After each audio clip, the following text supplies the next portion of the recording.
Hello friends, welcome to my YouTube channel. ये first पत्रिका का 9वां मैटर है। यह 85 की स्पीड पर बोला जाएगा।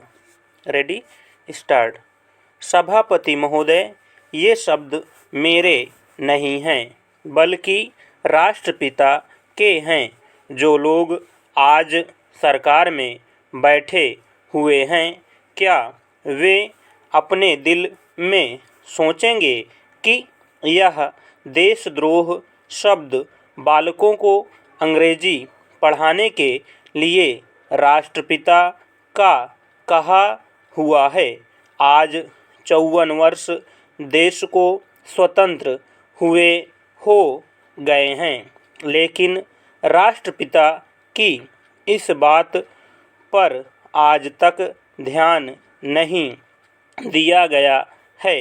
अंग्रेजी भाषा को पढ़ाना क्यों बंद नहीं किया गया और उसको दैनिक कार्यों में क्यों प्रयोग में लाया जाता है। मैं इस बात को कई बार इस सदन में कह चुका हूँ और मैंने इस विधान परिषद की नियमावली में 1 वर्ष पहले एक संशोधन भी रखा था, लेकिन मेरा दुर्भाग्य है कि वह संशोधन वर्ष भर से इस सदन में प्रस्तुत नहीं हो सका। मेरी अपनी राय है कि कम से कम दैनिक कार्यों के लिए यदि सरकार अंग्रेजी भाषा पर बंधन लगा दे तो बहुत अच्छा हो और जो यह अनुशासनहीनता है वह भी समाप्त हो जाए।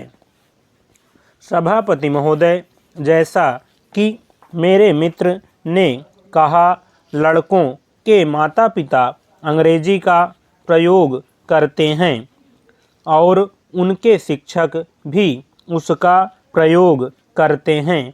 फिर बालकों पर उसका प्रभाव क्यों नहीं पड़ेगा।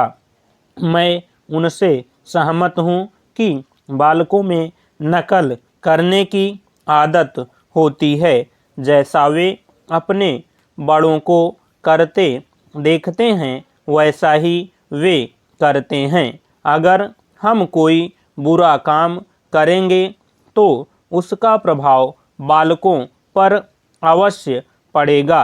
आप देखेंगे कि जिस मनोवृत्ति के माता पिता और शिक्षक होते हैं, उसी प्रकार के बालक भी होते हैं। हम दूसरों को तो परामर्श दे देते हैं, लेकिन स्वयं उस पर अनुपालन नहीं करते। इसके साथ ही साथ हमको शिक्षा प्रणाली की ओर भी ध्यान देना है। शिक्षा के जिन तरीकों को आजकल अपनाया जा रहा है वे वास्तव में लाभकारी नहीं हैं। सरकार की ओर से इस प्रकार का आदेश होना चाहिए कि 14 वर्ष तक बालकों को अपनी मातृभाषा में ही शिक्षा दी जाएगी और दैनिक कार्यों में भी अंग्रेजी का प्रयोग नहीं होगा।